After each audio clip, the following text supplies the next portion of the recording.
अल्लाह करीम ने कुरान मजीद में फ़रमाया है कि लक़द मन्नल्लाहु अलल मुअमिनीना इज़ बअस फ़ीहिम रसूला। फरमाया तहकीक अल्लाह ने मोमिनों पर एहसान फरमाया है कि उन्हें अपना रसूल अता फरमाया है। इसका सिर्फ तर्जुमा कभी बंदे की समझ में आ जाए ना तो सारा मिलाद उसकी समझ में आ जाता है। सिर्फ इस आयत का आसान सादा तर्जुमा अगर समझ लिया जाए कि रब कहता है मैंने एहसान किया तुम पर, तुम्हें अपना रसूल दे दिया है। वो दो आलम की रहमत हैं, वो जहाँ चाहते वहीं रहते। ये तो उनकी मेहरबानी है कि ये आलम पसंद आया। नबी पाक सल्लल्लाहु ताला अलैहि वसल्लम हमारे ऊपर रब का सबसे बड़ा एहसान है। और अल्लाह तबारक व तआला ने सिसकती, तड़पती, बेचैन, परेशान, तकलीफ़ में मुब्तला अपनी मखलूक पर रहम फरमाया और रसूल करीम अता फरमाए। नबी पाक सल्लल्लाहु ताला अलैहि वसल्लम की तशरीफ़ आवरी ने एक एक ज़र्रे पर एहसान किया। हुजूर से एक एक नगर, एक एक पत्ता फैज़याब हुआ। लेकिन बाज़ चीज़ें ऐसी हैं जिन्हें खुसूसी तौर पर सरकार ने नवाजा। बाज़ मामलात पर ख़ास करम नवाजी हुजूर ने फरमाई। एक अहम मसला है अकीदे का मसला। जिस बंदे का कोई अकीदा नहीं ना होता, कोई नज़रिया नहीं होता, कोई उस शख्स का ख़ास मिजाज नहीं होता समझने वाला, मानने वाला, वो बंदा भी बेचारा कोई ज़िंदगी का लुत्फ़ नहीं उठा पाता। उसका कोई नज़रिया ही नहीं है, कोई सोच ही नहीं है, कोई उसकी फ़िक्र ही नहीं है उसने किस तरफ जाना है। अकीदा ना हो बंदे का, यानी दुनिया में माज़ अल्लाह कुछ ऐसे लोग पाए जाते हैं जो सिरे से अल्लाह ताला कोई नहीं मानते। ज़िंदगी कैसे गुजरेगी? वो अपनी तवज्जुहात का किबला किसे बनाएंगे? और फिर दुनिया में कुछ लोग ऐसे गुज़रे जो कई कई खुदाओं के कायल, कई। और फिर अहले अरब का तो ये हाल कि 360 बुतों के सामने झुकते। मुझे बताइए, जिस बंदे को यही खबर ना हो मेरा खालिक और मालिक कौन है, जिसको यही पता ना हो कि मेरा रिस्क कहाँ से आता है, मैंने मांगना कहाँ से है, जिससे ये खबर ही ना हो कि मेरी दुआओं का रुख किस तरफ होना चाहिए, उसकी भी कोई ज़िंदगी है? नबी पाक अलैहिस्सलाम ने सबसे बड़ा एहसान ये फरमाया है कि हमें अकीदा तौहीद सिखाया है। हुजूर ने हमें हर जगह से छुड़ा के रब करीम की बारगाह में सजदा करने का हुक्म दिया है। अरब के लोग जो थे वो बड़ी बड़ी वहम का शिकार थे, बड़ी बड़ी ओहाम परस्ती का शिकार थे। ये आजकल भी वहम बहुत ज़्यादा है नौजवानों में, यानी कोई फ़ैसला पक्का है ही नहीं, कोई पक्की बात ही नहीं करते, ये कर लूँ कि ना करूँ, अगर आप कहते हैं तो कर लेता हूँ, वैसे इसमें फ़लानी कमज़ोरी भी है, और अगर मैंने ना किया तो फ़लाँ मुश्किल भी है। भाई जिस बंदे ने कुव्वत फ़ैसला ही नहीं पाई, उसने इरादा ही पक्का नहीं किया कि उसने किधर जाना है, तो वो सफ़र कैसे करेगा? सफ़र तो उस बंदे का मुकम्मल होता है जो सफ़र शुरू करता है। अरब के लोग भी बड़े बड़े ओहाम परस्ती का कायल थे। वो जब कुर्बानियाँ करते थे तो उनका गोश्त ला के काबे की दीवारों के साथ मला करते थे। ये कबूलियत की अलामत है। सारे कपड़े उतार के काबे का तवाफ़ करते थे। जब एहराम बांध लेते, हज उम्रे का इरादा करते, तो दरवाज़ों से दाखिल नहीं होते थे। वो कहते थे कि दरवाज़े गुनाहगार हैं और हम चूँकि अब नेक काम कर रहे हैं लिहाजा ऊपर से होके आएंगे। रसूल करीम अलैहिस्सलाम ने उन्हें इन सारे वहमों से, सारी परेशानियों से, इन सारी बदशगुनियों से निकाल के कहा अल्लाह तुम्हारा मालिक है, अल्लाह तुम्हारा मुहाफिज है, होगा वो जो रब चाहेगा।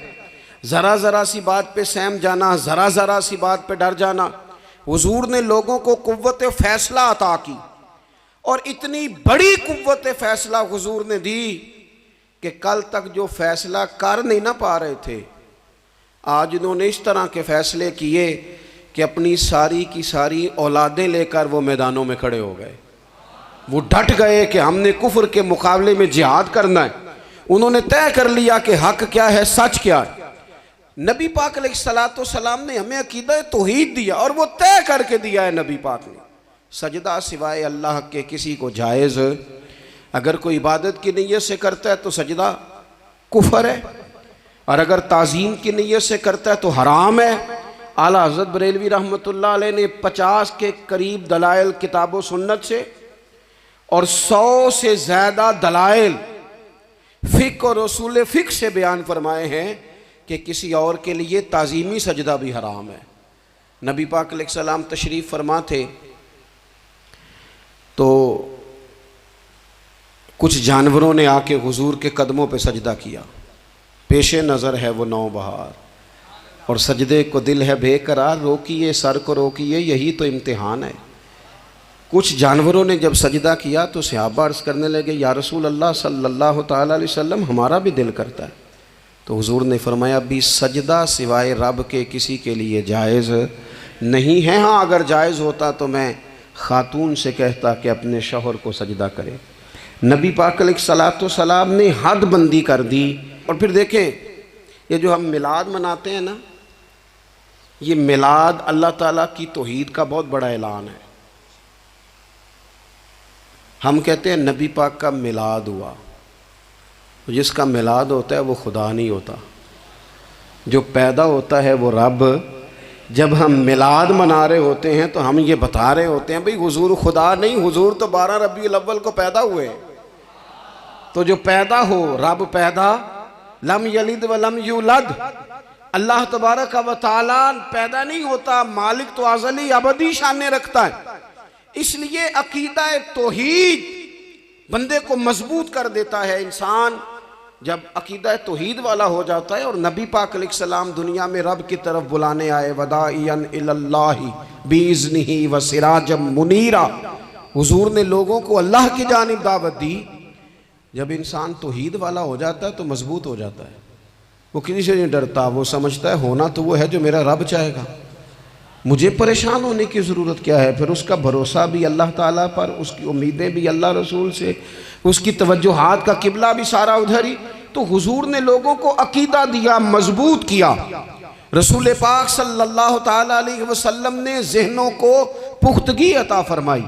तो सबसे बुनियादी चीज़ हुजूर का जो एहसान है वो अकीदा है। फिर बाज़ ख़ास तबकात पर हुजूर ने ख़ास एहसान किया। आज भी पूरी दुनिया में ढिंढोरा पीटा जाता है औरतों के हुकूक का, पूरी दुनिया के अंदर। और बाज़ लोग औरतों को बड़ा धोखा देते हैं, कहते हैं तुम्हें हक नहीं मिलते लिहाजा तुम सड़कों पे आ जाओ, माज़अल्लाह तुम्हें हक नहीं मिलते लिहाजा तुम माज़अल्लाह बाज़ारों की रौनक बन जाओ। औरतों को बड़ा परेशान किया जाता है हुकूक के ताल्लुक़ से। नबी पाक अलैहिस्सलाम की आमद से पहले कोई खातून के साथ सलूक अच्छा नहीं किया जाता था, उसका कोई जायदाद में हिस्सा नहीं था। औरत का खामद अगर फौत हो जाता तो वो अपने ससुराल के ख़ानदान की प्रॉपर्टी बन जाती माज़अल्लाह, और जिसके मर्जी चाहे सुपुर्द कर देते। हिंदुस्तान के बाज़ इलाकों में ऐसी कभी रस्में भी पाई जाती थी कि बाज़ औरतें अपने खामद के साथ जल जाना मुनासिब समझती थी कि बाद में कोई ज़िंदगी तो होगी नहीं। और बेवा खातून और तलाक याफ्ता खातून, उसके बारे में तो लोगों का ख्याल था कि शायद ये खातून बिल्कुल सोसाइटी और समाज का हिस्सा ही नहीं होनी चाहिए। कुर्बान जाएं, ये एजाज़ मेरे नबी पाक ने दिया है। हुजूर ने पहली शादी ही उस खातून से की है जिनका पहले भी निकाह हो चुका था, और ख़ातून को हुजूर ने हुकूक दिए, जायदाद में हिस्सा दिया। कहा जो बेटियों की बहनों की परवरिश करके आएगा और अच्छी परवरिश करके उन्हें रवाना कर देगा, जिस तरह मेरी 2 उंगलियां जुड़ी हुई हैं मेरे साथ जुड़ के जन्नत में जाएगा। और एक रवायत में फरमाया कि जब किसी के यहाँ बेटी पैदा होती है ना तो अल्लाह फरिश्तों को भेजता है और वो उसके गिर्द खड़े हो जाते हैं और घर वालों को सलाम कहते हैं और कहते हैं ये ज़ईफ़ा एक ज़ईफ़ा से पैदा हुई है, ये कमज़ोर यानी सनफ़ के लिहाज से कमज़ोर नाजुक बच्ची एक नाजुक माँ से पैदा हुई है। फरिश्ते कहते हैं जो इसकी परवरिश करेगा ना अल्लाह क़यामत तक उसकी मदद करेगा, उसकी हमेशा मदद होती रहे। और नबी पाक सल्लल्लाहु ताला अलैहि वसल्लम की खिदमत में आके जब ख़वातीन ने कहा था ना, या रसूलल्लाह हमारे तो दीन दुनिया के मामलात में मर्दों के ताल्लुक़ से कमज़ोरी है, कई दिन तो हम वैसे नमाज नहीं पढ़ सकती महीने में, कई दिन तो हम वैसे इबादत के करीब नहीं जा सकती, जिहाद पे हम नहीं जाती, गवाही हमारी मर्दों के बराबर नहीं, तो या रसूलल्लाह सल्लल्लाहु अलैहि वसल्लम हमारा भी कोई एहसास है? तो हुजूर ने फरमाया जब कोई खातून हामला होती है ना, तो अल्लाह उसे इतना ही सवाब देता है जितना जिहाद करने वाले को सवाब देता है, और जब बच्चा पैदा होता है तो अल्लाह ताला उसे शहादत का दर्जा अता करता है, और जब वो बच्चों को दूध पिलाती है तो रब उसे ग़ुलाम आज़ाद करने का सवाब अता करता है। एक दफ़ा ना नबी पाक सल्लल्लाहु ताला अलैहि वसल्लम की खिदमत आली मर्तबत में हज़रत आयशा सिद्दीक़ा रदी अल्लाह ताला अन्हा ने एक वाक़या अर्ज़ किया। अर्ज़ की हुज़ूर आज मेरे साथ अजीब मामला हुआ, मैं घर में अकेली थी तो एक खातून 2 बेटियों समेत आई। उसने कहा कि मैं भी भूखी हूँ, मेरी बेटियाँ भी परेशान हैं, खाना नहीं खाया। सैयदा पाक कहती हैं या रसूलल्लाह मेरे पास भी 3 खजूरें थीं घर में पड़ी, ये 2 जहाँ के शाह हैं पर पास कुछ रखते नहीं, और 2 जहाँ की नेमतें हैं इनके खाली हाथ में।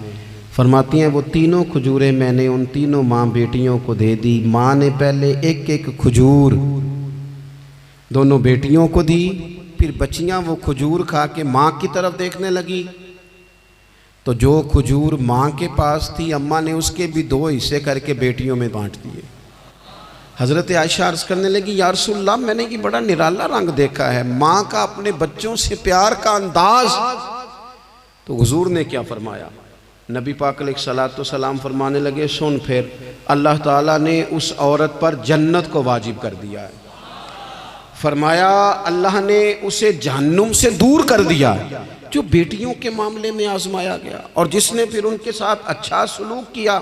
अपना हुजूर का अमल ये था कि हुजूर की बड़ी साहिबजादी सैयदा ज़ैनब रदी अल्लाह ताला अन्हा, ये हुजूर की सबसे बड़ी साहिबजादी हैं। ये बुखारी में आपको मिलेगा कि उनकी बेटी जनाब उमामा बिनते ज़ैनब छोटी सी उम्र थी, तो जब हुजूर नमाज के लिए आते थे तो नवासी को उठा के साथ ले आते थे, और वो हुजूर नमाज पढ़ते थे तो वो नबी पाक के कंधों पे खेलती थी। हुजूर ने अमलन बेटियों से प्यार करना सिखाया, बेटियों से मोहब्बत करें, बेटियों से प्यार करें। बेटियां बड़ी खैरखा होती हैं, बेटियां माँ बाप की बड़ी वफ़ादार होती हैं, बेटियां बड़ा ख़ास ताल्लुक़ रखती हैं। जवानों आपसे भी कहूँगा बहनों की तरफ तवज्जो रखें। जो किसी की बहन आपके घर है उसका भी ख़ास एहसास करें, वो भी किसी की बहन है, लेकिन अपनी बहन के साथ भी ख़ास निस्बत का ताल्लुक़ कायम रखें। रिश्तों में एतदाल होना चाहिए। इस सनफ़ को नबी पाक अलैहिस्सलाम ने ख़ास करके नवाजा है, और हमारा भी इनके साथ ख़ास रिश्ता होना चाहिए। इसी तरह का मामला यतीमों के साथ है, कमज़ोरों के साथ है। देखो आज ना हमारे यहाँ कमज़ोरों, गरीबों, मिस्कीनों, यतीमों की मदद तो की जाती है, लेकिन उन्हें लोग अपने माहौल का हिस्सा नहीं बनाते। यानी कभी गए तो गरीबों में आटा बांट आए, कभी गए तो गरीबों में जाके कपड़े तकसीम कर आए, कभी गए तो गुरबा को कुछ वक्ती तौर पर कुछ ज़रूरियात ज़िंदगी दे दी, कभी ईदियाँ बांट दी, कभी सैलाब ज़दगान में चले गए।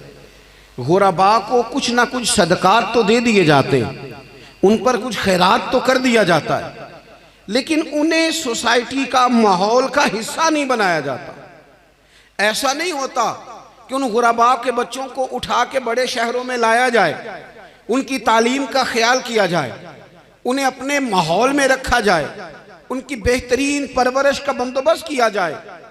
कायनात में बड़े लोगों ने काम किया वेलफेयर का, बड़े लोगों ने गरीबों के साथ ताउन किया, बड़े लोगों ने मोहब्बत की, सब काबिल तारीफ है। लेकिन हमने ये किया कि उनकी इमदाद तो की, लेकिन उनकी महरूमियों का इजाला नहीं किया।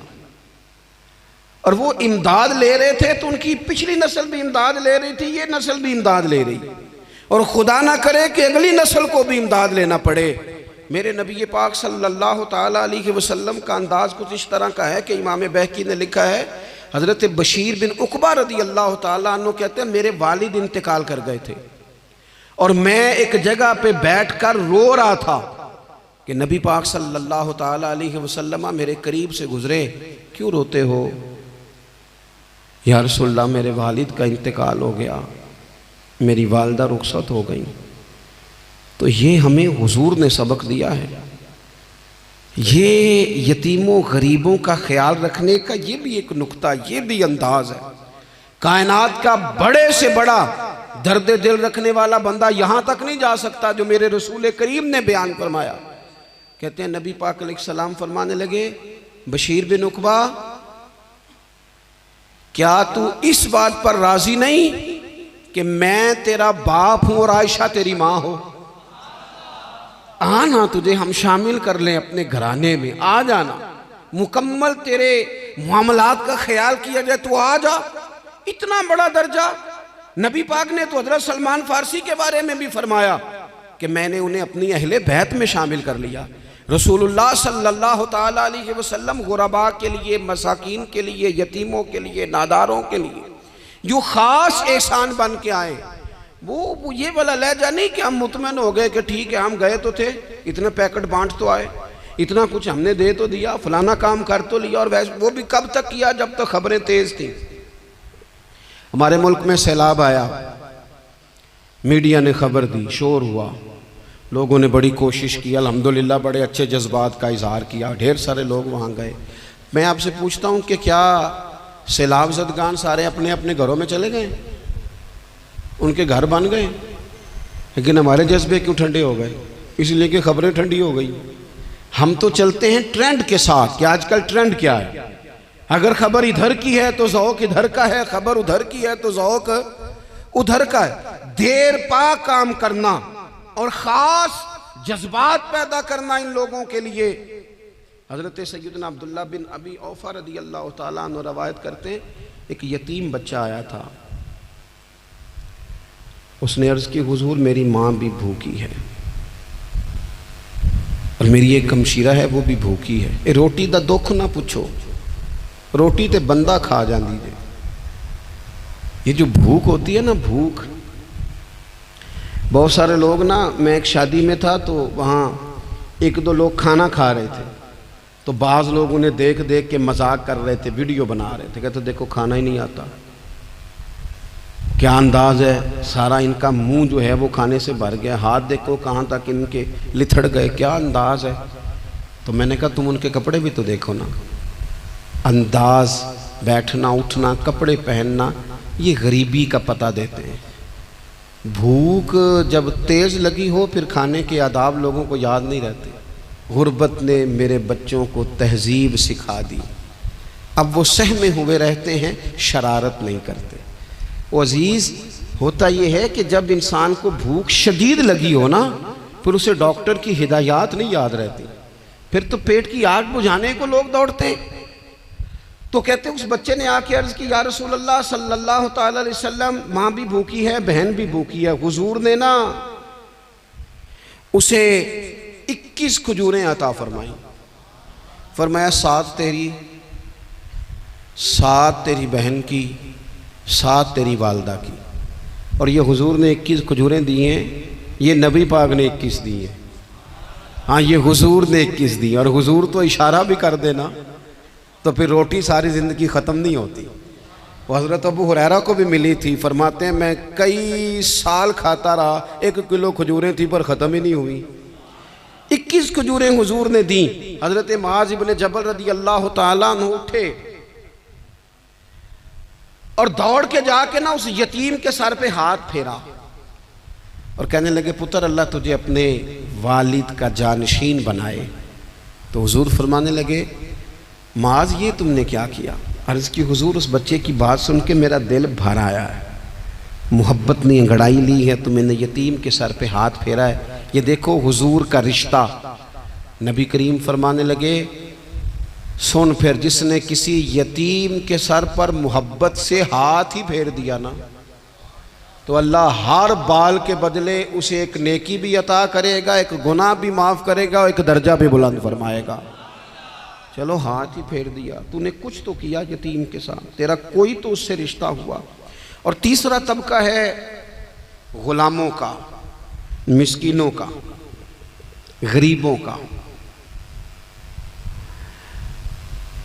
मैं और आप उस मुल्क में रहते हैं जहाँ कुछ लोगों को खाना भी नहीं वक्त पे मिलता, और कुछ लोग 5 लाख रुपया गाड़ी का इसलिए इजाफी दे देते हैं कि मुझे ज़रा ना न्यू मॉडल जल्दी चाहिए। यानी एक तरफ मुल्क की हालत ये है कि बाज़ लोगों के पास पैसे नहीं हैं कि बच्चों की फ़ीस भर सकें, लेकिन दूसरी तरफ हाल ये है कि नए मॉडल का मोबाइल अगर मार्केट में आता है तो वो ख़त्म हो जाता है, मिलता ही नहीं, वो शार्ट हो जाता है। कुछ लोगों ने इस तरह किया है कि उन्होंने ये समझा है कि दौलत शायद मौज करने के लिए हमें दी गई है, हम तरह तरह के खाने खाएं, तरह तरह से चीज़ें ओढ़ें, तरह तरह के मामलात करें। उन्होंने ये तय कर लिया है। उसका नुकसान क्या हुआ है? उसका नुकसान ये हुआ है कि कुछ लोग गुर्बत की सतह से नीचे आ गए हैं बेचारे। नबी पाक का जो एहसान इन गरीब लोगों पर है, हुजूर अलैहिस्सलाम के पास ना हज़रत अब्दुल्ला इब्न उमर रवायत करते हैं और तबरानी में मौजूद है, हुजूर के पास ना 10 दिनार थे। हमारे पास भी पैसे होते हैं ना, लेकिन वो कुछ होते हैं हमारे खाना खाने के लिए, कुछ होते हैं आइसक्रीम खाने के लिए, कुछ इसलिए होते हैं कि आज मेरी मर्जी दा नहीं पक्का, लिहाजा मैंने, हमारे एक दोस्त हैं वो कहते हैं कि आजकल ये माहौल बन गया है कि बच्चे अगर कहते हैं ना खाना मेरी मर्ज़ी का नहीं, तो अम्मा कहती है जा तो बर्गर खा ले। कहते हैं हमारे दौर में यूँ नहीं होता था। अगर हम कहते थे ना खाना मेरी मर्ज़ी का नहीं, तो फिर हमें डबल चीज़ खाने को मिलती थी, एक मार भी खाना पड़ती थी और वो खाना भी खाना पड़ता था। और फिर कुछ पैसा लोगों ने सिर्फ इसलिए संभाल के रखा हुआ है कि जो इजाफी चीज़ें हैं ना, इजाफी, मेरा वैसे तजर्बा नहीं है और ना मैंने ज़्यादा गहराई से देखा है, बस मुझे बताया गया है, और पता नहीं अब बात दुरुस्त है कि नहीं, मुझे बताया गया है कि पहले लड़कियां ब्यूटी पार्लर जाती थी, अब सुना लड़के भी जाते हैं। अब खुदा जाने ये बात सच है कि गलत है। ये जो इजाफी अखराजात है ना, ये अगर हम थोड़े समेट लें, यानी मौला अली शेर खुदा करमल्लाहु ताला वजहुल करीम मजदूरी करके निकले तो 2 किलो खजूरें थी। हुजूर बस फरमाने लगे 1 किलो मेरे बच्चे खाएंगे और किलो मदीने के गरीब बच्चे खाएंगे। यानी कुल 2 किलो ज़ाहिरी तौर पर खजूरें हैं, उसमें भी दूसरों का हिस्सा। हमारे पास जो माल आता है, अगर थोड़ा सा ना हम उसे ये ना समझ लें कि मेरा ही हक है, किसी को इसमें से एक लुकमा भी नहीं मिलना चाहिए। अगर हम थोड़ा सा ना दिल कुशादा करें तो 3 लोगों का खाना 4 भी खा सकते हैं, 4 का खाना 5 भी खा सकते हैं, 6 का खाना 7 का खाना 10 भी खा सकते हैं। शर्त यह है कि दिल कुशादा हो। दिल दरिया ते समुंदरों डूंगे, कौन दिला दिया जाने, थोड़ी सी ना कुशादगी पैदा की जाए। हज़रत अब्दुल्ला इब्न उमर कहते हैं नबी करीम अलैहिस्सलाम के पास ना 10 दिनार थे। वैसे तो कायनात ही मेरे नबी की मुट्ठी में है, लेकिन ज़ाहिरी तौर पर 10 दिनार थे। हुजूर एक दुकान पे गए, 4 दिनार का हुजूर ने एक जोड़ा खरीदा, कपड़े खरीदे। वो कमीज हुजूर ने पहनी तो एक अंसारी आगे बढ़ के अर्ज करने लगे, हुजूर मेरा बड़ा दिल कर रहा है, ये मुझे नहीं दे देते आप? तो हुजूर खुश हो गए। ये मेरे महबूब का दरवाज़ा है कि जब कोई मांगता है तो हुजूर खुश हो जाते हैं। नबी करीम से मांगा उस शख्स ने तो हुजूर खुश हो गए, और महबूब ने वो कुर्ता, वो कपड़े उतार के उस अंसारी को अता कर दिए, और 4 दिनार के और ख़रीद लिए, बाकी बचे 2 दिनार। नबी करीम वो लेके निकले, रुखसत हुए घर जाने के लिए, तो रास्ते में खातून को रोते हुए देखा। हुजूर रुक गए, फरमाया क्यों रो रही हो? अर्ज़ करने लगी या रसूल अल्लाह सल्लल्लाहु ताला अलैहि वसल्लम, मैं फ़लाँ आदमी की कनीज़ हूँ, नौकरानी हूँ, उसने आटा लेने भेजा था 2 दिनार का, वो 2 दिनार गुम हो गए। हुजूर ने 2 दिनार उसे अता कर दिए। वो दिए तो वो फिर रो रही थी। फरमाया अब क्यों रोती हो? कहने लगी या रसूल अल्लाह डरती हूँ देर बड़ी हो गई या मार ही ना पड़े। तो हुजूर ने फरमाया चल ना, मैं तेरे साथ चलता हूँ। हुजूर उनके घर गए, वो अहले ईमान का घर था जिनकी वो कनीज थी। जाके कहा अस्सलामु अलैकुम, अंदर से जवाब ही नहीं आया। फिर फरमाया अस्सलामु अलैकुम, कोई जवाब ही नहीं आया।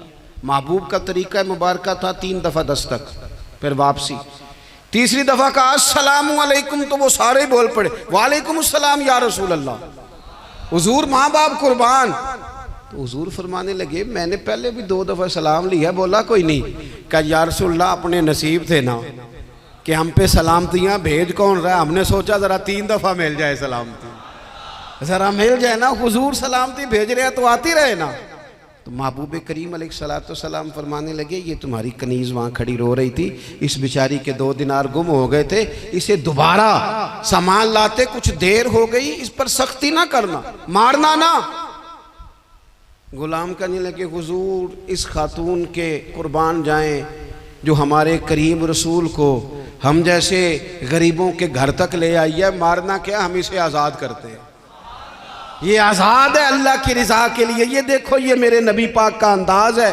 हुजूर निकले तो जनाब अब्दुल्ला इब्न उमर फरमाते हैं रसूल करीम फरमाने लगे शुक्र है अल्लाह ताला का, 10 दिनार थे, एक अंसारी ने भी कमीज पहन ली, मैंने भी कमीज पहन ली, और रब ने कनीज को आज़ाद भी फरमा दिया। ये अंदाज हमें नबी करीम ने दिया है कि हम अपने दौलतों में, अल्लाह की अताओं में गुरबा को, करीबियों को, रिश्तेदारों को, बहन भाइयों को थोड़ा शरीक कर लें, ताकि वो जो आसूदगी अल्लाह ने हमें दी है उसमें से दूसरों को भी कुछ नफ़ा मिले। और एक बात आखिर में आपकी खिदमत में ये अर्ज़ करनी है कि जो ज़ेर दस्त लोग होते हैं ना, ग़ुलाम, मुलाज़म, नौकर, आप अपनी ज़िंदगी के मसाइल देख लें। जिन लोगों के पास लाखों आता है, कभी हज़ारों आने लग जाए तो परेशान हो जाते हैं, तो जिनके पास सिर्फ सैकड़ों होते हैं, तो ऐसा तो नहीं कि आप ही टेंशन में हैं और आप ही को गुस्सा आता है। वो बेचारा कभी, नौकर भी तो टेंशन में हो सकता है ना, मुलाजिम को भी तो कभी टेंशन होती है ना, उसके साथ भी तो मसाइल वाबस्ता है ना। हज़रत सैयदना अबू मसूद अंसारी रज़ी अल्लाह ताला अन्हु बयान करते हैं कि मुझे अपने ग़ुलाम पे गुस्सा आया तो मैं उसे मार रहा था, नबी करीम तशरीफ़ ले आए, हुजूर ने एक जुमला कहा तो मैं रो पड़ा। हुजूर फरमाने लगे जितना इख्तियार तुझे इस पर हासिल है ना, इससे कहीं बढ़कर रब को तेरे ऊपर इख्तियार हासिल है, लिहाजा अल्लाह से डर, इसके मामले में अल्लाह से डर। और फिर हुजूर तो सिर्फ ग़ुलाम नहीं, जानवरों के हक़ तक का ख्याल फरमाते। एक जगह तशरीफ़ ले गए तो ऊँट आपके पैरों पे सर रख के रोया, नबी करीम ने उसकी पुश्त पे हाथ फेरा, फरमाया इसके मालिक को बुलाओ ना। जब वो आया तो क्या इरशाद फरमाया, फरमाया तो इसके मामले में अल्लाह से नहीं डरता, इसने शिकायत की है कि तू इसकी ताकत से ज़्यादा बोझ डालता है, चारा और पानी भी वक्त पर नहीं देता। ये हुजूर के एहसानात हैं, हमें इन एहसानात का ख़ास ख्याल रखना चाहिए। और ये जो अय्याम है ईद मिलादुन्नबी के, इन अय्याम में बिलखुसूस हमें गरीबों के साथ, यतीमों के साथ, बेवाओं के साथ, मसाकीन के साथ, लाचारों के साथ इस लिहाज से ज़्यादा मदद करनी चाहिए कि मेरे रसूल पाक इन्हीं के लिए तो ज़्यादा रहमत बन के आए, इन्हीं का तो महबूब ने ख्याल ज़्यादा फरमाया, इन्हीं के बारे में तो हमें तलकीन ज़्यादा फरमाई। वो अपने पराए का गम खाने वाला, मुरादें गरीबों की भर लाने वाला, मुसीबत में गैरों के काम आने वाला, वो नबियों में रहमत लक़ब पाने वाला। तो नबी पाक अलैहिस्सलाम के ग़ुलामों, ये हमें सीखना है, इस पर हमें अमल करना है। अल्लाह करीम की बारगाह में दुआ है अल्लाह हमारी हाज़िरी को कबूल फ़रमाए। आखिर दावा या अनिल हम्दुलिल्लाह।